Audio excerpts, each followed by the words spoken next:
Okay, ನಾನು ಈ ವಿಡಿಯೋದಲ್ಲಿ ನಿಮಗೆ ರಿವ್ಯಾಲ್ಯೂಷನ್ ಅಕೌಂಟ್ ಫಾರ್ಮ್ಯಾಟ್ ಮತ್ತು 25 ಇಂಪಾರ್ಟೆಂಟ್ ಅಡ್ಜಸ್ಟ್ಮೆಂಟ್ಸ್ ಎರಡಕ್ಕೂ ಅಷ್ಟೇ ರಿವ್ಯಾಲ್ಯೂಷನ್ ಅಕೌಂಟಲ್ಲಿ ಮತ್ತು ನ್ಯೂ ಬ್ಯಾಲೆನ್ಸ್ ಶೀಟಲ್ಲಿ ಯಾವ ಥರ ಎಫೆಕ್ಟ್ ಆಯಿತು ಅಂತೇಳಿ ಎಕ್ಸ್ಪ್ಲೈನ್ ಮಾಡ್ತೀನಿ. ಓಕೆ, ಇದು ಎರಡಕ್ಕೂ ಇಂಪಾರ್ಟೆಂಟ್. ಅಡ್ಮಿಷನ್ ಚಾಪ್ಟರ್ಗೂ ಅಷ್ಟೇ, ರಿಟೈರ್ಮೆಂಟ್ ಚಾಪ್ಟರ್ಗೂ ಅಷ್ಟೇ ಇಂಪಾರ್ಟೆಂಟ್. ಓಕೆ, ಫಸ್ಟ್ ಈಗ ರಿವ್ಯಾಲ್ಯೂಷನ್ ಅಕೌಂಟ್ ಫಾರ್ಮ್ಯಾಟ್ ನೋಡಿ. ಓಕೆ, ರಿವ್ಯಾಲ್ಯೂಷನ್ ಅಕೌಂಟ್ ಯಾವ ಥರ ಮಾಡಬೇಕು? Debit, particulars rupees, particulars credit ಮತ್ತು ರುಪೀಸ್. ಓಕೆ, ಡೆಬಿಟ್ ಸೈಡಲ್ಲಿ ನಾವು ಏನು ಎಂಟ್ರ್ ಮಾಡ್ತೀವಿ ಅಂದರೆ ಎಲ್ಲ ಲಾಸ್ ಐಟಮ್ಸ್ನ ಮತ್ತು ಎಕ್ಸ್ಪೆನ್ಸ್ ಐಟಮ್ಸ್ನ ನಾವು ರೆಕಾರ್ಡ್ ಮಾಡ್ತೀವಿ. ಕ್ರೆಡಿಟ್ ಸೈಡಲ್ಲಿ ಎಲ್ಲ ಇನ್ಕಮ್ ಐಟಮ್ಸ್ ಅಥವಾ ಪ್ರಾಫಿಟ್ ಬರೋ ಐಟಮ್ಸ್ನ ನಾವು ರೆಕಾರ್ಡ್ ಮಾಡ್ತೀವಿ. ಓಕೆ, ಫಸ್ಟ್ ರಿವ್ಯಾಲ್ಯೂಷನ್ ಅಕೌಂಟ್ ಅಂದರೆ ಏನು? Revaluation account means revalue the assets and liabilities. Admission ಆದರೆ ಒಂದು ಹೊಸ ಪಾರ್ಟ್ನರ್ ಜಾಯ್ನ್ ಆಗುತ್ತೆ, ಏನಾಯ್ತದೆ ಆ ಬ್ಯಾಲೆನ್ಸ್ ಶೀಟ್ಲಿ ಇರುವ ಎಲ್ಲ ಅಸೆಟ್ಸ್ನ ಮತ್ತು ಲಯಬಿಲಿಟಿನ ರಿವ್ಯಾಲ್ಯೂ ಮಾಡ್ತಾರೆ. ಅದೇ ರೀತಿಯಲ್ಲಿ ರಿಟೈರ್ಮೆಂಟಲ್ಲಿ ಆದರೆ ಏನು ಮಾಡ್ತೀವಿ? ಯಾವುದರೊಂದು ಪಾರ್ಟ್ನ ಬಿಟ್ಟೋದಾಗ ನಾವೇನು ಮಾಡ್ತೀವಿ? ಬ್ಯಾಲೆನ್ಸ್ ಶೀಟಲ್ಲಿರುವ ಅಸೆಟ್ಸ್ನ ಮತ್ತು ಲಯಬಿಲಿಟಿನ ರಿವ್ಯಾಲ್ಯೂ ಮಾಡ್ತೀವಿ. ಆ ರಿವ್ಯಾಲ್ಯೂ ಆದಾಗ ಏನಾದರೂ ಚೇಂಜಸ್ ಆಗಿದ್ದರೆ ಅದನ್ನೇ ನಾವು ಇದರಲ್ಲಿ ರೆಕಾರ್ಡ್ ಮಾಡ್ತೀವಿ ರಿವ್ಯಾಲ್ಯೂಷನ್ ಅಕೌಂಟ್ನಲ್ಲಿ. ಅದಕ್ಕಾಗಿ ನಾವು ಈ ಅಕೌಂಟ್ನ ಪ್ರಿಪೇರ್ ಮಾಡ್ತೀವಿ. ನೆಕ್ಸ್ಟ್ ರಿವ್ಯಾಲ್ಯೂಷನ್ ಅಕೌಂಟ್ನ ಪ್ರಿಪೇರ್ ಮಾಡಿ ಏನಾದರೂ ಪ್ರಾಫಿಟ್ ಅಥವಾ ಲಾಸ್ ಬಂದರೆ ನಾವು ಅಡ್ಮಿಷನ್ ಆದರೆ ಏನು ಮಾಡ್ತೀವಿ? ಅದನ್ನು ಓಲ್ಡ್ ಪಾರ್ಟ್ನರ್ಸ್ಗೆ ಡಿಸ್ಟ್ರಿಬ್ಯೂಟ್ ಮಾಡ್ತೀವಿ. ರಿವ್ಯಾಲ್ಯೂಷನ್ ಅಕೌಂಟಲ್ಲಿ ರಿಟೈರ್ಮೆಂಟಲ್ಲಾದರೆ ಏನು ಮಾಡ್ತೀವಿ? ಎಲ್ಲ ಪಾರ್ಟ್ನರ್ಸ್ಗೂ ನಾವು ಆ ವ್ಯಾಲ್ಯೂನ ಅವರ ರೇಷಿಯೋದಲ್ಲಿ ನಾವು ಅದನ್ನು ಡಿಸ್ಟ್ರಿಬ್ಯೂಟ್ ಮಾಡ್ತೀವಿ. ಓಕೆ, ಈಗ ರಿವ್ಯಾಲ್ಯೂಷನ್ ಅಕೌಂಟ್ ಪ್ರಾಫಿಟ್ ನೋಡಿ. ಡೆಬಿಟ್ ಸೈಡಲ್ಲಿ ಏನೆಲ್ಲ ಬರ್ತದೆ ನೋಡಿ. ಡೆಬಿಟ್ಸಲ್ಲಿ ಫಸ್ಟ್ ಏನು ತಗೋಬೇಕು? To decrease in the value of assets value ಏನಾದರೂ ಡಿಕ್ರೀಸ್ ಆದರೆ ಅದನ್ನು ನಾವೇನು ಕರಿತೀವಿ? ಡಿಪ್ರಿಸಿಯೇಷನ್. ಅದು ಯಾವುದೇ ಅಸೆಟ್ ಇರ್ಬೋದು, ಬಿಲ್ಡಿಂಗ್ಸ್ ಇರ್ಬೋದು, ಲ್ಯಾಂಡ್ ಇರ್ಬೋದು, ಫರ್ನಿಚರ್. ಅಸೆಟ್ಸ್ ವ್ಯಾಲ್ಯೂ ಡಿಕ್ರೀಸ್ ಆದರೆ ಅಂದರೆ ಕಡಿಮೆ ಆದರೆ ಅದನ್ನು ನಾವೆಲ್ಲಿ ತಗೊಳ್ತೀವಿ? ಡೆಬಿಟ್ ಸೈಡ್ನಲ್ಲಿ. Okay, next second one, to increase in the value of liability ಅಂದರೆ ನಾವು ಕೊಡ್ಲಿಕ್ಕಿರೋದು ಆ ಪರ್ಟಿಕ್ಯುಲರ್ ಬಿಸ್ನೆಸ್ ಫಾರ್ಮಿಂದ ಪೇ ಮಾಡಲಿಕ್ಕಿರೋ ಅಮೌಂಟ್ ಅದರಲ್ಲಿ ಏನಾದರೂ ಇನ್ಕ್ರೀಸ್ ಆದರೆ, ಫಾರ್ ಎಕ್ಸಾಂಪಲ್ ಈಗ ಕ್ರೆಡಿಟರ್ಸ್ಗೆ ಕೊಡುವ ಅಮೌಂಟ್ ಇನ್ಕ್ರೀಸ್ ಆದರೆ ಅದು ನಮಗೇನಾಯ್ತದೆ? Loss. To increase in the value of liability. Okay, next one, to valueless assets. Valueless assets ಅಂದರೆ ಕೆಲವು ಅಸೆಟ್ಸ್ ವ್ಯಾಲ್ಯೂ ವರ್ಷ ಹೋದಂತೆ ಕಂಪ್ಲೀಟ್ ಆಗಿ ಅದು ಕಡಿಮೆ ಆಯ್ತದೆ. ಫಾರ್ ಎಕ್ಸಾಂಪಲ್ ಈಗ ನೀವು ಕಂಪ್ಯೂಟರ್ಸ್ನ ನೋಡಿರ್ಬೋದು, ಇಂದಿನ ಕಾಲದಿದ್ದ ಕಂಪ್ಯೂಟರ್ಸ್ನ ಈಗ ಯೂಸ್ ಮಾಡಲ್ಲ. ಅದೇನಾಯ್ತು? ಕಂಪ್ಲೀಟ್ ಆಗಿ ಸ್ಕ್ರ್ಯಾಪ್ ಅಂತ ಹೇಳ್ತೀವಿ, ವೇಸ್ಟ್ ಆಯ್ತದೆ. ಓಕೆ, ಆ ಥರ ಏನಾದರೂ ಅಸೆಟ್ಸ್ ಇದ್ದರೆ ಅದು ನಮ್ಮ ಬಿಸ್ನೆಸ್ಗೆ ಲಾಸ್. ಎಲ್ಲಿ ತಗೋಬೇಕು? ಡೆಬಿಟ್ ಸೈಡ್ನಲ್ಲಿ. To over valuation of assets. Over valuation ಅಂದರೆ ಜಾಸ್ತಿ ವ್ಯಾಲ್ಯೂನ ತೋರಿಸಿರೋದು. ಫಾರ್ ಎಕ್ಸಾಂಪಲ್ ಈಗ ಬ್ಯಾಲೆನ್ಸ್ ಶೀಟ್ನ ಪ್ರಿಪೇರ್ ಮಾಡುವವರು ಬ್ಯಾಲೆನ್ಸ್ ಶೀಟಲ್ಲಿ ಅಸೆಟ್ಸ್ನ ರೆಕಾರ್ಡ್ ಮಾಡ್ತೀವಿ, ಏನು ಮಾಡ್ತಾರೆ? ಅದರ ವ್ಯಾಲ್ಯೂ ಇರೋದಕ್ಕಿಂತ ಜಾಸ್ತಿ ರೆಕಾರ್ಡ್ ಮಾಡಿರ್ತಾರೆ. ಫಾರ್ ಎಕ್ಸಾಂಪಲ್ ಈಗ ಒಂದು ಸ್ಟಾಕ್ ಅಂತೇಳಿ ಒಂದು ಅಸೆಟ್ ವ್ಯಾಲ್ಯೂ 20,000 ಇರ್ತದೆ. ಬ್ಯಾಲೆನ್ಸ್ ಶೀಟ್ ಪ್ರಿಪೇರ್ ಮಾಡ್ತೀವಿ, ಏನು ಮಾಡಿರ್ತಾರೆ? ಮಿಸ್ ಮಾಡಿ 25,000 ತೋರಿಸಿರ್ತಾರೆ. ಅದನ್ನು ನಾವೇನು ಕರಿತೀವಿ? Over valuation. ಓವರ್ ವ್ಯಾಲ್ಯೂಡ್ ಆದರೆ ಅದು ನಮಗೆ ಲಾಸ್. ಎಲ್ಲಿ ತಗೋಬೇಕು? ಡೆಬಿಟ್ ಸೈಡ್ನಲ್ಲಿ. Next one, to outstanding expenses or charges. Outstanding ಅಂದರೆ ಏನಾದರೂ ಬಾಕಿ ಇದ್ದರೆ ಕೊಡಲಿಕ್ಕೆ, ಪೆಂಡಿಂಗ್ ಎಕ್ಸ್ಪೆನ್ಸಸ್ ಇದ್ದರೆ, ಸ್ಯಾಲರಿ ಆಗಿರ್ಬೋದು, ರೆಂಟ್ ಆಗಿರ್ಬೋದು, ಟ್ಯಾಕ್ಸ್ ಆಗಿರ್ಬೋದು, ಅದೆಲ್ಲ ತಗೋಬೇಕಾಯ್ತದೆ ಡೆಬಿಟ್ ಸೈಡ್ನಲ್ಲಿ. Next, to new liabilities or unrecorded liabilities recorded. Okay, ಯಾವುದಾದ್ರು ಹೊಸ ಲಯಬಿಲಿಟಿ ಕ್ರಿಯೇಟ್ ಆದರೆ, ಫಾರ್ ಎಕ್ಸಾಂಪಲ್ ಈಗ ಡ್ಯಾಮೇಜಸ್ ಚಾರ್ಜಸ್ ಆಗಿರ್ಬೋದು, ಅಥವಾ ಯಾವುದೋ ಲಯಬಿಲಿಟಿನ ಬಿಟ್ಟೋಗಿದೆ. ಫಾರ್ ಎಕ್ಸಾಂಪಲ್ ಈಗ ಕ್ರೆಡಿಟರ್ಸಿಗೆ ಏನಾದರೂ ಪೇ ಮಾಡಲಿಕ್ಕೆ ಅಮೌಂಟ್ ಬಿಟ್ಟೋಗಿದ್ರೆ ಅದೆಲ್ಲ ನಮಗೆ ಲಾಸ್. ಎಲ್ಲಿ ತಗೋಬೇಕಾಯ್ತದೆ? ಡೆಬಿಟ್ ಸೈಡ್ನಲ್ಲಿ. ನೋಡಿ, ಇಷ್ಟು ಐಟಮ್ ಡೆಬಿಟ್ ಸೈಡ್ ಬರ್ತದೆ. ಡೆಬಿಟ್ ಸೈಡಲ್ಲಿ ಎಲ್ಲ ಲಾಸ್ ಐಟಮ್ಸ್ನ ತಗೊಳ್ತೀವಿ. ಓಕೆ, ಇನ್ನು ಕ್ರೆಡಿಟ್ ಸೈಡಿಗೆ ಬರೋದಾದರೆ ನಮಗೆ ಎಲ್ಲ ಇನ್ಕಮ್ ಐಟಮ್ಸ್ ಅಥವಾ profit items. First one, by increase in the value of assets. Asset value increase ಆದರೆ ಅದು ನಾವೇನು ಕರಿತೀವಿ? ಅಪ್ರಿಸಿಯೇಷನ್. ಅದು ಬಿಲ್ಡಿಂಗ್ಸ್ ಆಗಿರ್ಬೋದು, ಲ್ಯಾಂಡ್ ಆಗಿರ್ಬೋದು, furniture, any fixed assets value increase ಆದರೆ ಯಾವ ಸೈಡ್ ತಗೋಬೇಕಾಯ್ತದೆ? ಕ್ರೆಡಿಟ್ ಸೈಡ್ನಲ್ಲಿ. Next, by decrease in the value of liability. ನಮ್ಮ ಲಯಬಿಲಿಟಿ ಯಾಕೆಂದರೆ ನಾವು ಕೊಡಲಿಕ್ಕಿರೋ ಅಮೌಂಟ್ ಅದರಲ್ಲಿ ನಮಗೆ ಏನಾದರೂ ಡಿಸ್ಕೌಂಟ್ ಬಂದರೆ, ಫಾರ್ ಎಕ್ಸಾಂಪಲ್ ಈಗ ಕ್ರೆಡಿಟರ್ಸ್ಗೆ ಕೊಡೋಕೆ ಇರುವ ಅಮೌಂಟಲ್ಲಿ ಏನಾದರೂ ಡಿಸ್ಕೌಂಟ್ ಬಂದರೆ ಅಥವಾ ಅನ್ಕ್ಲೈಮ್ಡ್ ಮಾಡ್ಕೊಂಡ್ರೆ ಅದೆಲ್ಲ ನಮಗೆ ಏನಾಯ್ತದೆ? ಪ್ರಾಫಿಟ್. ನೋಡಿ, ಲಯಬಿಲಿಟಿ ವ್ಯಾಲ್ಯೂ ಇನ್ಕ್ರೀಸ್ ಆದರೆ ಲಾಸ್, ಅದೇ ಲಯಬಿಲಿಟಿ ವ್ಯಾಲ್ಯೂ ಡಿಕ್ರೀಸ್ ಆದರೆ ನಮಗೆ ಅದು profit. By unrecorded assets record. Unrecord ಅಂದರೆ ಬ್ಯಾಲೆನ್ಸ್ ಶೀಟ್ನ ಪ್ರಿಪೇರ್ ಮಾಡ್ತೀವಿ, ಯಾವುದಾದ್ರು ಅಸೆಟ್ನ ರೆಕಾರ್ಡ್ ಮಾಡಲಿಕ್ಕೆ ಬಿಟ್ಟೋಗಿದ್ರೆ ಅದು ನಮಗೆ ಇನ್ಕಮ್. ಎಲ್ಲಿ ತಗೋಬೇಕಾಯ್ತದೆ? ಕ್ರೆಡಿಟ್ ಸೈಡ್ನಲ್ಲಿ. ನೆಕ್ಸ್ಟ್, ಬೈ ಪ್ರೀಪೇಯ್ಡ್ ಎಕ್ಸ್ಪೆನ್ಸಸ್ ಅಥವಾ ಅಡ್ವಾನ್ಸ್ಡ್ ಎಕ್ಸ್ಪೆನ್ಸ್ನ ಹೇಳ್ತೀವಿ. ಪ್ರೀಪೇಯ್ಡ್ ಅಂದರೆ ನಾವು ಫಸ್ಟೇ ಏನಾದರೂ ಪೇ ಮಾಡಿದರೆ, ಫಾರ್ ಎಕ್ಸಾಂಪಲ್ ಸ್ಯಾಲರಿ ಆಗಿರ್ಬೋದು, ರೆಂಟ್ ಆಗಿರ್ಬೋದು, ಟ್ಯಾಕ್ಸ್ ಆಗಿರ್ಬೋದು, ಏನಾದರೂ ಫಸ್ಟೇ ಪೇ ಮಾಡಿದರೆ ಅದು ನಮಗೆ ಇನ್ಕಮ್. ಎಲ್ಲಿ ತಗೋಬೇಕಾಯ್ತದೆ? ಕ್ರೆಡಿಟ್ ಸೈಡ್ನಲ್ಲಿ. Next, by under valuation of assets. ನೋಡಿದ್ವಿ, ಓವರ್ ವ್ಯಾಲ್ಯೂಯೇಷನ್ ನಮಗೆ ಲಾಸ್ ಆದರೆ ಅಂಡರ್ ವ್ಯಾಲ್ಯೂಯೇಷನ್ ನಮಗೆ ಇಲ್ಲಿ ಪ್ರಾಫಿಟ್. ಏಕೆಂದರೆ ಅಸೆಟ್ಸ್ ವ್ಯಾಲ್ಯೂ ಇದ್ದಿದ್ದಕ್ಕಿಂತ ಕಡಿಮೆ ತೋರಿಸಿರ್ತಾರೆ. ಫಾರ್ ಎಕ್ಸಾಂಪಲ್ ಈಗ 20,000 ಇರುವಂಥ ಅಸೆಟ್ನ 15,000 ಮೆನ್ಷನ್ ಮಾಡಿರ್ತಾರೆ, ಬಟ್ ಆ 5,000 ನಮಗೆ ಸ್ಟಿಲ್ ಅಲ್ಲಿ ಪ್ರಾಫಿಟ್. ಅದನ್ನ ನಾವೇನು ಕರಿತೀವಿ? Under valuation of asset. Okay, ಇದಿಷ್ಟು ಕ್ರೆಡಿಟ್ ಸೈಡಲ್ಲಿ ನಾವು ತಗೊಳ್ತೀವಿ. ಡೆಬಿಟ್ಸಲ್ಲಿ ಇಷ್ಟು ಐಟಮ್ಸ್ ಮತ್ತು ಕ್ರೆಡಿಟ್ ಸೈಡ್. ಇದಾದಮೇಲೆ ಏನು ಮಾಡಬೇಕು, ಕ್ರೆಡಿಟ್ ಸೈಡ್ನ ಸಪ್ರೇಟ್ ಟೋಟಲ್ ತಗೊಳ್ತೀವಿ, ಡೆಬಿಟ್ ಸೈಡ್ನ ಸಪ್ರೇಟ್ ಟೋಟಲ್ನ ತಗೊಳ್ತೀವಿ. ಕ್ರೆಡಿಟ್ ಸೈಡ್ ಹೈಯೆಸ್ಟ್ ಬಂದಿದ್ರೆ ಆ ವ್ಯಾಲ್ಯೂನ ನಾವು ಏನು ಕರಿತೀವಿ, ಪ್ರಾಫಿಟ್ ಅಂತ ಹೇಳ್ತೀವಿ. ಬರೋ ಬ್ಯಾಲೆನ್ಸ್ನ ಯಾವ ಸೈಡ್ ಡಿಸ್ಟ್ರಿಬ್ಯೂಟ್ ಮಾಡಬೇಕು, ಡೆಬಿಟ್ ಸೈಡಲ್ಲಿ. Admission of a partner chapter ಆದ ನಾವು ಯಾರಿಗೆ ಡಿಸ್ಟ್ರಿಬ್ಯೂಟ್ ಮಾಡ್ತೀವಿ, to old partners capital account. ಅದೇ ರಿಟೈರ್ಮೆಂಟಲ್ ಆಗಿದ್ರೆ to all partners capital account. Suppose ಈಗ ಡೆಬಿಟ್ ಸೈಡ್ ಟೋಟಲ್ ಜಾಸ್ತಿ ಬಂದಿದ್ರೆ ಅದು ನಮಗೆ ಲಾಸ್. ಬ್ಯಾಲೆನ್ಸ್ನ ಯಾವ ಸೈಡ್ ತಗೋಬೇಕಾಯ್ತದೆ, ಕ್ರೆಡಿಟ್ಸ್ನಲ್ಲಿ. By old partners capital account ಯಾವುದರಲ್ಲಿ, ಅಡ್ಮಿಷನಲ್ ಆದರೆ. ರಿಟೈರ್ಮೆಂಟಲ್ ಆದರೆ by all partners capital account. ನೋಡಿ ಇದಿಷ್ಟು ರಿವ್ಯಾಲ್ಯೂಷನ್ ಅಕೌಂಟ್ ಫಾರ್ಮೇಟ್ ಮತ್ತು ಯಾವ ಥರ ಬರ್ತದೆ ಅಂತೇಳಿ. ಓಕೆ, ಇಲ್ಲಿ ನಾನು ನಿಮಗೆ ಓಲ್ಡ್ ಬ್ಯಾಲೆನ್ಸ್ ಶೀಟ್ ಮತ್ತು ಒಂದು 25 ಅಡ್ಜಸ್ಟ್ಮೆಂಟ್ನ ಕೊಟ್ಟಿದ್ದೀನಿ. ಓಕೆ, ಇದು ನಿಮಗೆ ಯಾವ ಥರ ಕ್ವಶನಲ್ಲಿ ಅಪ್ಲೈ ಆಯ್ತದೆ, ರಿವ್ಯಾಲ್ಯೂಷನ್ ಅಕೌಂಟಲ್ಲಿ ಮತ್ತು ನ್ಯೂ ಬ್ಯಾಲೆನ್ಸ್ ಶೀಟಲ್ಲಿ ಬಂದಾಗ ಯಾವ ಥರ ಮಾಡಬೇಕು ಅಂತೇಳಿ ಇಲ್ಲಿ ನಾನು ಎಕ್ಸ್ಪ್ಲೇನ್ ಮಾಡ್ತೀನಿ. ಓಕೆ, ಬಿಫೋರ್ ನೀವು ಯಾವುದೇ ಅಡ್ಜಸ್ಟ್ಮೆಂಟ್ ಮಾಡೋದಕ್ಕಿಂತ ಮುಂಚೆ 2 ವರ್ಡ್ನ ಕರೆಕ್ಟಾಗಿ ನೋಡ್ಕೋಬೇಕು. ಯಾವುದಂತಂದರೆ ಯಾವುದೇ ಅಡ್ಜಸ್ಟ್ಮೆಂಟ್ ಇರಲಿ ಅದರಲ್ಲಿ ಎಟ್ ಮತ್ತು ಟು, ಇನ್ನೊಂದು ಬೈ, ಈ 3 ವರ್ಡ್ನ ನೀವು ಕರೆಕ್ಟಾಗಿ ನೋಡ್ಕೋಬೇಕು. ಓಕೆ, ಎಟ್ ಮತ್ತು ಟು ಬಂದಾಗ ನಾವು ಅಡ್ಜಸ್ಟ್ಮೆಂಟಲ್ಲಿ ಕೊಟ್ಟಿರೋ ಅಮೌಂಟ್ನ ಮತ್ತು ಬ್ಯಾಲೆನ್ಸ್ ಶೀಟಲ್ಲಿ ಕೊಟ್ಟಿರೋ ಅಮೌಂಟ್ನ ಎರಡನ್ನು ಕಂಪೇರ್ ಮಾಡಿ ನೋಡಬೇಕು. ಓಕೆ, ಬ್ಯಾಲೆನ್ಸ್ ಶೀಟ್ಗಿಂತ ಜಾಸ್ತಿ ಇದ್ದರೆ ಅಡ್ಜಸ್ಟ್ಮೆಂಟಲ್ಲಿರೋ ಅಮೌಂಟ್ ಅದು ಇನ್ಕ್ರೀಸ್, ಆಗ ನಮಗೆ ಇದು ಪ್ರಾಫಿಟ್. ರಿವ್ಯಾಲ್ಯೂಷನ್ ಅಕೌಂಟದು ಕ್ರೆಡಿಟ್ ಸೈಡಲ್ಲಿ ತಗೋಬೇಕಾಗ್ತದೆ. ಸಪೋಸ್ ಬ್ಯಾಲೆನ್ಸ್ ಶೀಟಲ್ಲಿ ಜಾಸ್ತಿ ಇದ್ದು ಅಡ್ಜಸ್ಟ್ಮೆಂಟಲ್ಲಿ ಕಡಿಮೆ ಇದ್ದರೆ ಅದು ನಮಗೆ ಲಾಸ್. ಎಲ್ಲಿ ತಗೋಬೇಕಾಗ್ತದಾಗ, ರಿವ್ಯಾಲ್ಯೂಷನ್ ಅಕೌಂಟದು ಡೆಬಿಟ್ ಸೈಡಲ್ಲಿ. ನೆಕ್ಸ್ಟ್ ಇನ್ನೊಂದು ನೋಡಿ ವರ್ಡ್ ಯಾವುದು ಅಂತಂದರೆ by.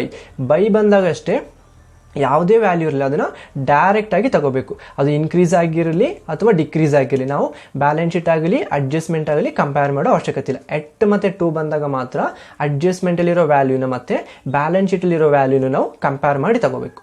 Okay,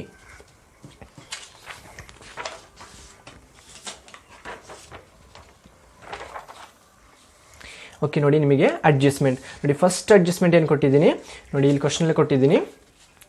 depreciate furniture by 10% and computers by 15%. ನೋಡಿ ಡಿಪ್ರಿಸಿಯೇಟ್ ಅಂತಂದರೆ ನಮಗೆ ಲಾಸ್. ಎಲ್ಲಿ ತಗೋಬೇಕು, ಅಸೆಟ್ ವ್ಯಾಲ್ಯೂ ರೆಡ್ಯೂಸ್ಡ್ ಆಗಿದೆ. ಎಲ್ಲಿ ತಗೋಬೇಕು, ರಿವ್ಯಾಲ್ಯೂಷನ್ ಅಕೌಂಟದು ಡೆಬಿಟ್ ಸೈಡಲ್ಲಿ. ನೋಡಿ ಎಷ್ಟಿದೆ furniture and next computer value. Okay, furniture value 30,000 ಇದೆ ಆ್ಯಂಡ್ ನೆಕ್ಸ್ಟ್ ಫರ್ನಿಚರ್ ವ್ಯಾಲ್ಯೂ 90,000 ಇದೆ. ಎಲ್ಲಿ ತಗೋಬೇಕು, ರಿವ್ಯಾಲ್ಯೂಷನ್ ಅಕೌಂಟದು ಡೆಬಿಟ್ ಸೈಡ್ನಲ್ಲಿ. ಏನಂತ ತಪಾಸ್ ಮಾಡೋಕೆ entry, to furniture account. Furniture account ಎಷ್ಟಿದೆ, ಫರ್ನಿಚರ್ ವ್ಯಾಲ್ಯೂ 30,000 ಇಂಟು 10%. ಎಷ್ಟಾಯ್ತಾಗ ಡಿಪ್ರಿಸಿಯೇಷನ್ ಆಗ ₹3,000. Okay, first one. ಪುನಃ ಕಂಪ್ಯೂಟರ್ಸ್ ಮೇಲೆ ಹೇಳಿದ್ದಾರೆ. ಎಷ್ಟಿದೆ computers value, computers value 90,000. Again debit ಸೈಡ್ನಲ್ಲಿ to computers account. Okay, computers ಮೇಲೆ ಎಷ್ಟು ಪರ್ಸೆಂಟ್ ಇದೆ ಹೇಳಿದ್ದಾರೆ, ಕಂಪ್ಯೂಟರ್ಸ್ ಮೇಲೆ 15% ಹೇಳಿದ್ದಾರೆ. ಓಕೆ, ಇಲ್ಲಿ ತಗೋಬೇಕು ಡೆಬಿಟ್ ಸೈಡ್ನಲ್ಲಿ.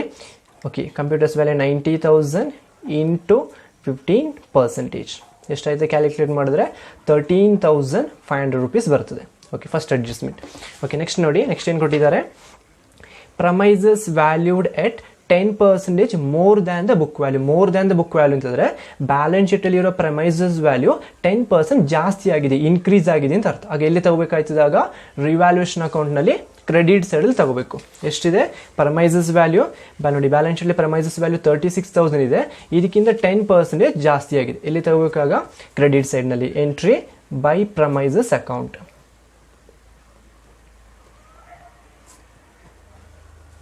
ಎಷ್ಟು ತಗೋಬೇಕು, 36,000 ಇಂಟು 10%. ಎಷ್ಟಾಯ್ತದಾಗ ₹3,600. ಓಕೆ, ನೆಕ್ಸ್ಟ್ ನೋಡಿ, ನೆಕ್ಸ್ಟ್ ಏನು ಕೊಟ್ಟಿದ್ದಾರೆ, motor van valued at 12% less than the book value. Less than the book value ಅಂತಂದರೆ ಬ್ಯಾಲೆನ್ಸ್ ಶೀಟಲ್ಲಿ ಇರುವ ವ್ಯಾಲ್ಯೂಕ್ಕಿಂತ 12% ಕಡಿಮೆ ಆಗಿದೆ ಅಥವಾ ರೆಡ್ಯೂಸ್ಡ್ ಆಗಿದೆ. ಯಾವ side ತಗೋಬೇಕಾಗ, revaluation account debit side. ಏನೊಂದು ಎಂಟ್ರಿ ಪಾಸ್ ಮಾಡಬೇಕು, to motor van account. Okay, ಎಷ್ಟಿದೆ ಮೋಟಾರ್ ವ್ಯಾನ್ ವ್ಯಾಲ್ಯೂ ನೋಡಿ, ಮೋಟಾರ್ ವ್ಯಾನ್ ವ್ಯಾಲ್ಯೂ 60,000 ಇದೆ. 60,000 ಇಂಟು ಎಷ್ಟು ಪರ್ಸೆಂಟ್ ಹೇಳಿದ್ದಾರೆ, 12%. ಎಷ್ಟಾಯ್ತಿದಾಗ 7,200. ಓಕೆ, ನೆಕ್ಸ್ಟ್ ಅಡ್ಜಸ್ಟ್ಮೆಂಟ್ ನೋಡಿ ಏನು ಕೊಟ್ಟಿದ್ದಾರೆ, fourth adjustment, buildings are to be revalued at ₹70,000. Already ಹೇಳಿದೆ ನಿಮಗೆ, ಎಟ್ ಬಂದಾಗ ಏನು ಮಾಡಿ ತಗೋಬೇಕು, ಕಂಪೇರ್ ಮಾಡಿ ತಗೋಬೇಕು. ಎಟ್ ಬಂದಿದೆ ಅಲ್ವಾ, ಎಷ್ಟು ಕೊಟ್ಟಿದೆ, ಎಟ್ 70,000. ಅಡ್ಜಸ್ಟ್ಮೆಂಟ್ ವ್ಯಾಲ್ಯೂಯಲ್ಲಿ 70,000 ಇದೆ buildings value. Okay, again balance ಶೀಟಲ್ಲಿ ನೋಡಿ ಎಷ್ಟಿದೆ ಬಿಲ್ಡಿಂಗ್ಸ್ ವ್ಯಾಲ್ಯೂ. ಬ್ಯಾಲೆನ್ಸ್ ಶೀಟಲ್ಲಿ ಬಿಲ್ಡಿಂಗ್ಸ್ ವ್ಯಾಲ್ಯೂ 60,000 ಇದೆ ನೋಡಿ. ಅಡ್ಜಸ್ಟ್ಮೆಂಟ್ ಜಾಸ್ತಿ ಇದೆ, ಬ್ಯಾಲೆನ್ಸ್ ಶೀಟ್ ಕಡಿಮೆ ಇದೆ, ಆಗಿದೇನಿದು ಪ್ರಾಫಿಟ್ ಇನ್ಕ್ರೀಸ್ ಆಗಿದೆ. ಎಲ್ಲಿ ತಗೋಬೇಕಾಗ ರಿವ್ಯಾಲ್ಯೂಷನ್ ಅಕೌಂಟದು ಕ್ರೆಡಿಟ್ ಸೈಡಲ್ಲಿ ಏನಂತ ತಗೋಬೇಕು, ಬೈ ಬಿಲ್ಡಿಂಗ್ಸ್ ಅಕೌಂಟ್.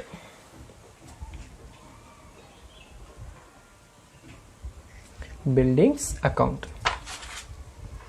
ಎಷ್ಟು ತಗೋಬೇಕಾಗ 70,000 ಮೈನಸ್ 60,000 ಎಷ್ಟು ಬರ್ತದಾಗ 10,000.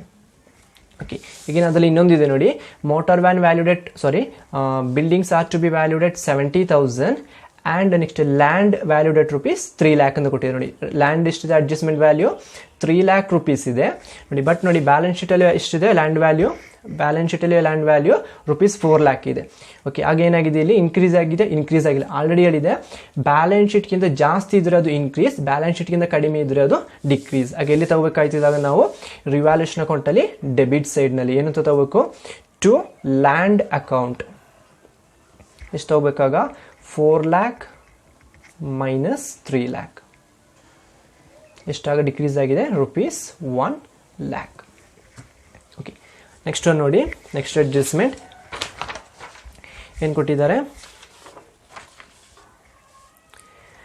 5th one, machinery value decreased by rupees 2,000. Already ಹೇಳಿದೆ ಬೈ ಬಂದಾಗ ಡೈರೆಕ್ಟ್ ತಗೋಬೇಕು ಅಲ್ವಾ. ಏನು ಕೊಟ್ಟಿದ್ದಾರೆ, ಡಿಕ್ರೀಸ್ನ ಕೊಟ್ಟಿದ್ದಾರೆ. ಡಿಕ್ರೀಸ್ ಅಂದರೆ ನಮಗೆ ಅದು ಲಾಸ್, ದಟ್ ಈಸ್ ಡಿಪ್ರಿಸಿಯೇಟಿಗೆ ಈಕ್ವಲ್. ಎಲ್ಲಿ ತಗೋಬೇಕು, debit side to machinery account. ಎಷ್ಟು ಡಿಕ್ರೀಸ್ ಆಗಿದೆ, machinery value decrease by rupees 2,000. Okay, next ಏನು ಕೊಟ್ಟಿದ್ದಾರೆ adjustment, tools value increased by 3,800. ಯಾವ ಸೈಡ್ ತಗೋಬೇಕು, credit side by tools account. Increase ಆಗಿದೆಯಲ್ಲ, ಎಷ್ಟು ಇನ್ಕ್ರೀಸ್ ಆಗಿದೆ 3,800 ನೋಡಿ. ಬೈ ಅಂತಾನೆ ಕೊಟ್ಟಿದ್ದಾರೆ, ಬೈ ಅಂತ ಕೊಟ್ಟರೆ ಡೈರೆಕ್ಟ್ ಯಾವುದೇ ವ್ಯಾಲ್ಯೂ ಕಂಪೇರ್ ಮಾಡೋ ಅವಶ್ಯಕತೆ ಇಲ್ಲ. ನೆಕ್ಸ್ಟ್ ನೋಡಿ, plant value decreased to rupees 75,000 ನೋಡಿ. ಯಾವ್ದು ಕೊಟ್ಟಿದ್ದಾರೆ, ವರ್ಡ್ ಈಸಲ್ಲಿ ನಮಗೆ ಟು ಅಂತ ಹೇಳೋ ವರ್ಡ್ನ ಕೊಟ್ಟಿದ್ದಾರೆ ಅಲ್ವಾ. ಎಷ್ಟು ಕೊಟ್ಟಿದ್ದಾರೆ, ಪ್ಲಾಂಟ್ ವ್ಯಾಲ್ಯೂ ಡಿಕ್ರೀಸ್ಡ್ ಟು 75,000 ನೋಡಿ. ಡಿಕ್ರೀಸ್ ಅಂದರೆ ಆಲ್ರೆಡಿ ರೆಡ್ಯೂಸ್ಡ್ ಆಗಿದೆ, ನಮಗೆ ಎಲ್ಲಿ ತಗೋಬೇಕು, ಡೆಬಿಟ್ ಸೈಡಲ್ಲಿ. ಬಟ್ ನೋಡಿ ಟು ಕೊಟ್ಟರೆ ನಾವೇನು ಮಾಡಬೇಕು, ಕಂಪೇರ್ ಮಾಡಿ ತಗೋಬೇಕು ಅಲ್ವಾ. ಎಷ್ಟಿದೆ ನಮ್ಮ ಪ್ಲಾಂಟ್ ವ್ಯಾಲ್ಯೂ ಓಲ್ಡ್ ಬ್ಯಾಲೆನ್ಸ್ ಶೀಟ್ಲಿ 80,000 ಇದ್ದಾಗ ಎಷ್ಟು ರೆಡ್ಯೂಸ್ಡ್ ಆಗಿದಾಗ 5,000 ರೆಡ್ಯೂಸ್ಡ್ ಆಗಿದೆ. ಯಾವ ಸೈಡ್ ತಗೋಬೇಕು, ಡೆಬಿಟ್ ಸೈಡ್ನಲ್ಲಿ. ಏನಂತ ತಗೋಬೇಕು, ಟು ಪ್ಲಾಂಟ್ ಅಕೌಂಟ್. ಎಷ್ಟು ತಗೋಬೇಕಾಗ 80,000 ಮೈನಸ್ 75,000. ಓಕೆ, ನೆಕ್ಸ್ಟ್ ಅಡ್ಜಸ್ಟ್ಮೆಂಟ್ ನೋಡಿ ಏನು ಕೊಟ್ಟಿದ್ದಾರೆ. Next fixtures value increased to rupees 30,000 ನೋಡಿ. ಅಗೇನ್ ಟು ಕೊಟ್ಟಿದ್ದಾರೆ, ಬಟ್ ಅವರೇ ಕೊಟ್ಟಿದ್ದಾರೆ ಏನಂತ ಕೊಟ್ಟಿದ್ದಾರೆ, ಇನ್ಕ್ರೀಸ್ ಅಂತಲೇ ಹೇಳಿದ್ದಾರೆ. ಇನ್ಕ್ರೀಸ್ ಆದರೆ ನಮಗೆ ಎಲ್ಲಿ ತಗೋಬೇಕು, ರಿವ್ಯಾಲ್ಯೂಷನ್ ಅಕೌಂಟ್ ಕ್ರೆಡಿಟ್ಸ್ ನೋಡಿ. ಎಷ್ಟು ಇನ್ಕ್ರೀಸ್ ಆಗಿದೆ, 30,000 ಅಂತ ಕೊಟ್ಟಿದ್ದಾರೆ ಅಲ್ವಾ. 30,000 ಇನ್ಕ್ರೀಸ್ ಆಗಿ ಅಂತ ಹೇಳಿದ್ದಾರೆ. ಓಕೆ, ಬಟ್ ನೋಡಿ ಓಲ್ಡ್ ಬ್ಯಾಲೆನ್ಸ್ ಶೀಟಲ್ಲಿ ಎಷ್ಟಿದೆ, ಫಿಕ್ಸ್ಚರ್ಸ್ ವ್ಯಾಲ್ಯೂ 25,000 ಇದೆ ಅಲ್ವಾ. 25,000 ಇದೆ. ಎಷ್ಟು ಇನ್ಕ್ರೀಸ್ ಆಗಿದೆ ಆಗ 30,000 ಮೈನಸ್ 25,000 ಎಷ್ಟು ಇನ್ಕ್ರೀಸ್ ಆಗ 5,000 ನಮಗೆ ಇನ್ಕ್ರೀಸ್ ಆಗಿದೆ. ಎಲ್ಲಿ ತಗೋಬೇಕು, ರಿವ್ಯಾಲ್ಯೂಷನ್ ಅಕೌಂಟ್ನಲ್ಲಿ ಕ್ರೆಡಿಟ್ ಸೈಡಿಗೆ ತಗೋಬೇಕು. ಏನು ತಗೋಬೇಕು, ಬೈ ಫಿಕ್ಸ್ಚರ್ಸ್ ಅಕೌಂಟ್. ಎಷ್ಟು ತಗೋಬೇಕು, 30,000 ಮೈನಸ್ 25,000 ಯಾಕೆಂದರೆ 5,000 ಇನ್ಕ್ರೀಸ್ ಆಗಿದೆ. ಓಕೆ, ನೆಕ್ಸ್ಟ್ ಅಡ್ಜಸ್ಟ್ಮೆಂಟ್ ನೋಡಿ ಏನಿದೆ. 9th one, an amount of rupees 2,000 due to creditor is not likely to be claimed and n should be written off. Okay, ನಾವು ಕ್ರೆಡಿಟರ್ಸ್ಗೆ ಕೊಡ್ಲಿಕ್ಕಿತ್ತು ಅಮೌಂಟ್ ಎಷ್ಟು 2,000, ಅದನ್ನು ಅವರು ಕ್ಲೈಮ್ ಮಾಡ್ಕೊಳ್ತಿಲ್ಲ ಅಥವಾ ರಿಟರ್ನ್ ಕೊಡ್ತಿದ್ದಾರೆ. an amount of rupees 2,000 due to creditor is not likely to be claimed. ನಮ್ಮ ಹತ್ರ claim ಮಾಡ್ಕೊಂಡಿಲ್ಲ, ಯಾಕೆಂದರೆ ಕ್ರೆಡಿಟರ್ಸ್ ಅಂದರೆ ನಾವು ಕೊಡ್ಲಿಕ್ಕಿರೋದು ಅವರಿಗೆ. ಓಕೆ, ಅವ್ರು ನಮಗೆ ರಿಟರ್ನ್ ಕೊಡ್ತಿದ್ದಾರೆ ಅಥವಾ ಕ್ಲೈಮ್ ಮಾಡ್ತಿಲ್ಲ. ಎಲ್ಲಿ ತಗೋಬೇಕು ನಮಗೆ ಅದು ಇನ್ಕಮ್, ಯಾಕೆಂದರೆ ಕ್ರೆಡಿಟ್ ಸೈಡಲ್ಲಿ ತಗೋಬೇಕು. By creditors account rupees 2,000. ಇದೇನು ಅಂದರೆ ನಾಟ್ ಕ್ಲೈಮ್ಡ್ ಅಥವಾ ನಮಗೆ ಇಲ್ಲಿ ಡಿಸ್ಕೌಂಟ್ ಅಂತ ಹೇಳ್ಬೋದು, ನಾಟ್ ಕ್ಲೈಮ್ಡ್. ಓಕೆ, ನೆಕ್ಸ್ಟ್ ಏನು ಕೊಟ್ಟಿದ್ದಾರೆ ನೋಡಿ, 10th ಎಂಟ್ರಿ. 10th ಒಂದು ಏನು ಕೊಟ್ಟಿದ್ದಾರೆ, outstanding expenses increased to rupees 1,000 ನೋಡಿ. ಇನ್ಕ್ರೀಸ್ಡ್ ಟು ಅಂತ ಕೊಟ್ಟಿದ್ದಾರೆ. ಓಕೆ, ಆಗ ನಾವೇನು ಮಾಡಿ ತಗೋಬೇಕು, ಕಂಪೇರ್ ಮಾಡಬೇಕು ನೋಡಿ. ಎಷ್ಟಿದೆ ಓಲ್ಡ್ ಬ್ಯಾಲೆನ್ಸ್ ಶೀಟಲ್ಲಿ ಎಷ್ಟಿದೆ, ನೆಕ್ಸ್ಟ್ ಔಟ್ಸ್ಟ್ಯಾಂಡಿಂಗ್ ಎಕ್ಸ್ಪೆನ್ಸ್ 400 ಇದೆ, ಟು ಅಂತ ಕೊಟ್ಟಿದ್ದಾರೆ. ಓಕೆ, ನಮಗೆ ಲಾಸ್ ಅಲ್ವಾ, ಎಲ್ಲಿ ತಗೋಬೇಕು, ಡೆಬಿಟ್ ಸೈಡ್ನಲ್ಲಿ ಟು ಔಟ್ಸ್ಟ್ಯಾಂಡಿಂಗ್ ಎಕ್ಸ್ಪೆನ್ಸಸ್ ನೋಡಿ ಎಷ್ಟಿತ್ತು ಔಟ್ಸ್ಟ್ಯಾಂಡಿಂಗ್ ಎಕ್ಸ್ಪೆನ್ಸಸ್ ನೋಡಿ ಅಡ್ಜಸ್ಟ್ಮೆಂಟ್ ಎಷ್ಟು ಕೊಟ್ಟಿದ್ದಾರೆ 1000 ಕೊಟ್ಟಿದ್ದಾರೆ. ಓಕೆ ಆಲ್ರೆಡಿ ಹಳೆ ವ್ಯಾಲ್ಯೂ ಎಷ್ಟಿತ್ತು ಹಳೆ ವ್ಯಾಲ್ಯೂ 400 ಆಗ ಎಷ್ಟು ಇನ್ಕ್ರೀಸ್ ಆಗಿದೆ ಆಗ ₹600 ಇನ್ಕ್ರೀಸ್ ಆಗಿದೆ. ಓಕೆ ನೆಕ್ಸ್ಟ್ ಏನು ಕೊಟ್ಟಿದ್ದಾರೆ expenses owing to be brought down to ₹3,750 ನೋಡಿ ಇಲ್ಲಿ ಅಗೇನ್ ಯಾವ ವರ್ಡ್ ಕೊಟ್ಟಿದ್ದಾರೆ 2 ಕೊಟ್ಟಿದ್ದಾರೆ ಅಲ್ವಾ. ಎಕ್ಸ್ಪೆನ್ಸಸ್ ಬ್ರಾಟ್ ಡೌನ್ ಅಂದರೆ ಕಡಿಮೆ ಆಗಿದೆ 3,750 ನೋಡಿ. ಎಕ್ಸ್ಪೆನ್ಸಸ್ ನೋಡಿ ಬ್ಯಾಲೆನ್ಸ್ ಶೀಟ್ ಅಲ್ಲಿ ಇದೆ ಅಲ್ವಾ ಎಷ್ಟಿದೆ ಎಕ್ಸ್ಪೆನ್ಸ್ ಓವಿಂಗ್ ಕೊಡ್ಲಿಕ್ಕಿರೋ ಎಕ್ಸ್ಪೆನ್ಸಸ್ 4,500 ಇತ್ತು ಅದು 3,750 ಆಗಿ ಕಡಿಮೆ ಆಗಿದೆ. ಆಗ ನಮಗೆ ಏನದು ಇನ್ಕಮ್ ಎಲ್ಲಿ ತಗೋಬೇಕು credit side by expenses account. ಯಾಕೆಂದರೆ ಇಲ್ಲಿ ಎಕ್ಸ್ಪೆನ್ಸ್ ಕ್ರೆಡಿಟ್ಸ್ ಯಾಕೆ ಬರ್ತಿದ್ರೆ ಇಲ್ಲಿ ಎಕ್ಸ್ಪೆನ್ಸ್ ರೆಡ್ಯೂಸ್ಡ್ ಆಗಿದೆ. ಯಾಕೆ ಯಾವುದೇ ಲಯಬಿಲಿಟಿ ರೆಡ್ಯೂಸ್ಡ್ ಆದರೆ ನಮಗೆ ಅದು ಇನ್ಕಮ್ ಎಷ್ಟು ರೆಡ್ಯೂಸ್ಡ್ ಆಗಿದೆ 4,500 ಇತ್ತು ಅದು 3,750 ಆಗಿದೆ. ಅದರ ಅರ್ಥ ₹750 ಇಲ್ಲಿ ನಮಗೆ ರೆಡ್ಯೂಸ್ಡ್ ಆಗಿದೆ ಅಥವಾ ಇನ್ಕಮ್ ಆಗಿದೆ ಇನ್ಕಮ್ ಆಗಿ ರಿಟರ್ನ್ ಬರ್ತಿದೆ ಅಂತ. ಓಕೆ ನೆಕ್ಸ್ಟ್ ಅಡ್ಜಸ್ಟ್ಮೆಂಟ್ ನೋಡಿ stock is found over valued by ₹4,000. Over valued ಅಂತಂದರೆ ಇರುವ ವ್ಯಾಲ್ಯೂನ ತೋರಿಸ್ತಿಲ್ಲ ಬದಲಾಗಿ ಜಾಸ್ತಿ ತೋರಿಸ್ತಿದೆ ಅಂತ ಅದು ನಮಗೆ ಲಾಸ್ ಐಟಮ್ ಎಲ್ಲಿ ತಗೋಬೇಕು debit side to stock account. ಏನಿದು ಓವರ್ ವ್ಯಾಲ್ಯೂಡ್ ಅಸೆಟ್ ನಮಗೆ ಯಾವತ್ತು ಲಾಸ್ ಎಷ್ಟಿದೆ ಓವರ್ ವ್ಯಾಲ್ಯೂಡ್ ₹4,000. ಓಕೆ ನೆಕ್ಸ್ಟ್ ನೋಡಿ ಏನು ಕೊಟ್ಟಿದ್ದಾರೆ investments worth ₹2,000 is not recorded in the books now it is to be taken into account. Okay investments ಬುಕ್ಕಲ್ಲಿ record ಮಾಡ್ಕೊಂಡಿತ್ತಿಲ್ಲ ಅದನ್ನು ಪುನಃ ತಗೊಳ್ಳಿ ಅಂತ ಹೇಳಿದ್ದಾರೆ. ಓಕೆ ಇನ್ವೆಸ್ಟ್ಮೆಂಟ್ಸ್ ನಾಟ್ ರೆಕಾರ್ಡ್ ಅಂದರೆ ಇದು ಅನ್ರೆಕಾರ್ಡ್ ಅಸೆಟ್ ನಮಗೆ ಇನ್ಕಮ್ ಎಲ್ಲಿ ತಗೋಬೇಕು ರಿವ್ಯಾಲ್ಯೂಷನ್ ಅಕೌಂಟಲ್ಲಿ ಕ್ರೆಡಿಟ್ ಸೈಡ್ನಲ್ಲಿ ಏನು ಬರೀಬೇಕು by investments account. Investments account that is ಅನ್ರೆಕಾರ್ಡೆಡ್ asset ಯಾಕೆಂದರೆ ಇದು ನಮಗೆ ಇನ್ಕಮ್ ಎಷ್ಟಿದೆ ಇನ್ವೆಸ್ಟ್ಮೆಂಟ್ಸ್ ವ್ಯಾಲ್ಯೂ ₹2,000. ಓಕೆ ನೆಕ್ಸ್ಟ್ ನೋಡಿ ಏನು ಕೊಟ್ಟಿದ್ದಾರೆ typewriter of ₹1,400 not recorded in the books is to be brought into account. ಈಗೇನು ಟೈಪ್ ರೈಟರ್ ಅಷ್ಟು ನೋಡಿ ನಾಟ್ ರೆಕಾರ್ಡ್ ಆಗಿದೆ ನಮಗೆ ಅದು ಟೈಪ್ ರೈಟರ್ ಅಸೆಟ್ ನಮಗೆ ಎಲ್ಲಿ ತಗೋಬೇಕು credit side type writer account ಎಷ್ಟಿದೆ ಟೈಪ್ ರೈಟರ್ ವ್ಯಾಲ್ಯೂ 1,400 ಇದು ಸಹ ನಮಗೆ ಏನಿದು ಅನ್ರೆಕಾರ್ಡೆಡ್ ಅಸೆಟ್ ಇನ್ಕಮ್. ಓಕೆ ನೆಕ್ಸ್ಟ್ ಏನು ಕೊಟ್ಟಿದ್ದಾರೆ ಪ್ರೀಪೇಡ್ ಇನ್ಶೂರೆನ್ಸ್ 800 ಪ್ರೀಪೇಡ್ ಅಂತ ನಾವು ಫಸ್ಟೇ ಪೇ ಮಾಡಿರೋದು ಅದು ನಮಗೆ ಇನ್ಕಮ್ ಎಲ್ಲಿ ತಗೋಬೇಕು credit side by prepaid insurance ಎಷ್ಟಿದೆ ₹800. ನೆಕ್ಸ್ಟ್ ಏನು ಕೊಟ್ಟಿದ್ದಾರೆ ರೆಂಟ್ ಪೇಡ್ ಇನ್ ಅಡ್ವಾನ್ಸ್ ಇದು ಸಹ ನಮಗೆ ಇನ್ಕಮ್ ಎಲ್ಲಿ ತಗೋಬೇಕು ಕ್ರೆಡಿಟ್ ಸೈಡ್ ಬೈ ರೆಂಟ್.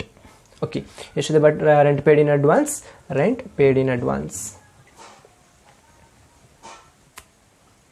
ಎಷ್ಟಿದೆ ₹600 ಇದೆ. ಓಕೆ ನೆಕ್ಸ್ಟ್ ಏನು ಕೊಟ್ಟಿದ್ದಾರೆ ಕಮಿಷನ್ ರಿಸೀವಲ್ ಅಂದರೆ ನಮಗೆ ಬರಲಿಕ್ಕಿರೋದು ನಾವು ಪೇ ಮಾಡಲಿಕ್ಕಿರೋದಿಲ್ಲ ಅದು ಸಹ ನಮಗೆ ಇನ್ಕಮ್ ಬೈ ಕಮಿಷನ್ ರಿಸೀವಬಲ್ ಎಷ್ಟಿದೆ ₹550. ಓಕೆ ನೆಕ್ಸ್ಟ್ ಏನು ಕೊಟ್ಟಿದ್ದಾರೆ provide ₹2,000 for outstanding salary. Outstanding ಅಂದರೆ ನಾವು ಕೊಡ್ಲಿಕ್ಕಿರೋದು ಪೆಂಡಿಂಗ್ ಇರೋ ಐಟಮ್ ಅಲ್ವಾ ಇದು ನಮಗೆ ಲಾಸ್ ಐಟಮ್ ಎಲ್ಲಿ ತಗೋಬೇಕು debit side to outstanding salary ಎಷ್ಟಿದೆ ಔಟ್ಸ್ಟ್ಯಾಂಡಿಂಗ್ ಸ್ಯಾಲರಿ ₹2,000. ಓಕೆ ನೆಕ್ಸ್ಟ್ ಯಾವುದಿದೆ reserve or provision for legal charges ಅಂದರೆ ನಮಗೆ ಎಕ್ಸ್ಪೆನ್ಸಸ್ ಎಲ್ಲಿ ತಗೋಬೇಕು revaluation account debit side to legal charges ಎಷ್ಟಿದೆ 1,200.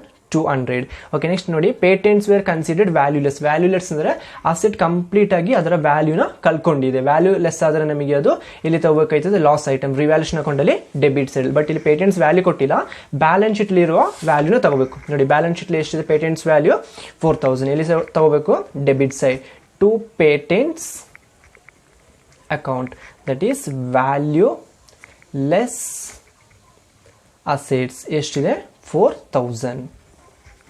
ಓಕೆ ನೆಕ್ಸ್ಟ್ ನೋಡಿ ಏನು ಕೊಟ್ಟಿದ್ದಾರೆ creditors were unrecorded to the extent of ₹1,000. Creditors ನೋಡಿ ಕ್ರೆಡಿಟಾರ್ಸ್ ಇದು ಲಯಬಿಲಿಟಿ ನಾವು ಪೇ ಮಾಡಲಿಕ್ಕೆ ಇರೋದು ನಮಗೆ ಇನ್ಕಮ್ ಅಲ್ಲ ಲಾಸ್ ನಾವು ಕೊಡ್ಲಿಕ್ಕಿದೆ ಯಾವುದೊಂದು ಲಯಬಿಲಿಟಿನ ನಾವು ಕ್ರೆಡಿಟರ್ಸ್ ಕೊಡ್ಲಿಕ್ಕಿತ್ತು ಅದನ್ನ ಪೇ ಮಾಡಿಲ್ಲ ಅಥವಾ ಅದನ್ನ ಬಿಟ್ಟು ಹೋಗಿದೆ ರೆಕಾರ್ಡ್ ಮಾಡಲಿಕ್ಕೆ ಅದು ನಮಗೆ ಲಾಸ್ ಎಲ್ಲಿ ತಗೋಬೇಕು ಡೆಬಿಟ್ ಸೈಡ್ನಲ್ಲಿ to creditors account. Okay that is unrecorded liability ಅಂತ ಕರಿತೀವಿ. ಓಕೆ ಎಷ್ಟಿದೆ 1,000. ಓಕೆ ನೆಕ್ಸ್ಟ್ ನೋಡಿ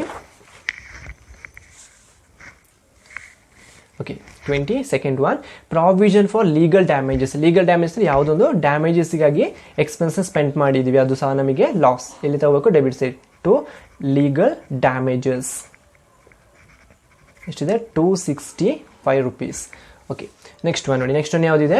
provision on bills receivable at 5%. ಇದು ಸಹ ನಮಗೆ ಎಕ್ಸ್ಪೆನ್ಸ್ ಅಲ್ಲೂ ಪ್ರಾವಿಷನ್ ಬಂದರೆ ಎಷ್ಟುಕೊಳ್ಳಿ, ಅದು ಅಡಿಷನಲ್ ಚಾರ್ಜಸ್. ಯಾವುದ್ರ ಮೇಲೆ ಹೇಳಿದ್ದಾರೆ? Bills receivable. But bills receivable ಮೇಲೆ ಎಷ್ಟು ಪರ್ಸೆಂಟೇಜ್? 5%. ಎಷ್ಟಿದೆ bills receivable value? 12,000. To bills receivable ಎಷ್ಟಿದೆ? Bills receivable value 12,000. 12,000 into 5%. ಎಷ್ಟಾಯ್ತದಾಗ?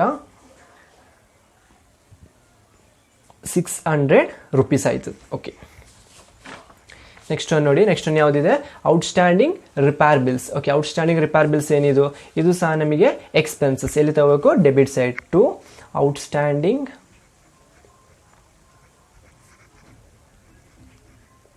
Repair bills ಎಷ್ಟಿದೆ? 1,000 rupees. ಓಕೆ, ನೆಕ್ಸ್ಟ್ ಒನ್ ಯಾವುದಿದೆ? Last one prepaid rent. Prepaid rent ಅಂದರೆ ನಾವು ಫಸ್ಟೇ ಪೇ ಮಾಡಿರೋ ರೆಂಟ್, ನಮಗೆ ಅದು ಇನ್ಕಮ್. ಎಲ್ಲಿ ತಗೋಬೇಕು? Credit side. By prepaid rent ಎಷ್ಟಿದೆ? ₹600. ನೋಡಿ, ಇದಿಷ್ಟು ರಿವ್ಯಾಲ್ಯೂಷನ್ ಅಕೌಂಟಲ್ಲಿ ಎಫೆಕ್ಟ್ ಆಯ್ತು. ನೆಕ್ಸ್ಟ್ ಏನು ಮಾಡ್ತೀವಿ? ರಿವ್ಯಾಲ್ಯೂಷನ್ ಕಂಪ್ಲೀಟ್ ಆದಮೇಲೆ ಕ್ರೆಡಿಟ್ ಸೈಡ್ನ ಡೆಬಿಟ್ ಸೈಡ್ ಸಪ್ರೇಟ್ ಟೋಟಲ್ ಮಾಡ್ತೀವಿ. ಕ್ರೆಡಿಟ್ ಸೈಡ್ ಟೋಟಲ್ ಹೈಯೆಸ್ಟ್ ಬಂದಿದ್ರೆ ಬ್ಯಾಲೆನ್ಸ್ ಡೆಬಿಟ್ ಸೈಡ್ ಬರ್ತದೆ. ಅಡ್ಮಿಷನ್ ಆಗಿದ್ರೆ ನಾವು ಓಲ್ಡ್ ಪಾರ್ಟ್ನರ್ಸ್ ಕ್ಯಾಪಿಟಲ್ ಅಕೌಂಟಿಗೆ ಬ್ಯಾಲೆನ್ಸ್ನ ಟ್ರಾನ್ಸ್ಫರ್ ಮಾಡ್ತೀವಿ.